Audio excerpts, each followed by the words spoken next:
तुमची प्रॉफिटेबिलिटी या 3 गोष्टींवरती डिपेंड आहे. रील आधी सेव्ह करा म्हणजे मिस नाही होणार. फर्स्ट, तुमचा विनिंग रेट, म्हणजे आउट ऑफ 100 ट्रेड्स तुम्ही किती ट्रेड प्रॉफिटेबली क्लोज करताय.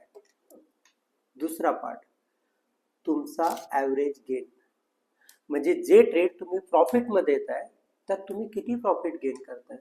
बऱ्याचदा असं होतंय की तुमचा विनिंग रेट 70% आहे पण तुम्ही ॲव्हरेज प्रॉफिट एका लॉटला घेताय 700 रुपये.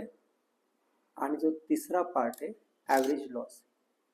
ॲव्हरेज प्रॉफिटची गोष्ट केली मी की तुम्ही 700 रुपये घेताय आणि ॲव्हरेज लॉस जर तुम्ही 1500, 2000 किंवा 3000 घेत असाल तर तुमची सिस्टम कधीच प्रॉफिटमध्ये येऊ शकत नाही.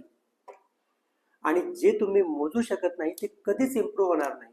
म्हणून ह्या 3 गोष्टी आधी लिहा आणि त्यावर काम करा. रिझल्ट्स इम्प्रूव्ह होतील. थँक्यू.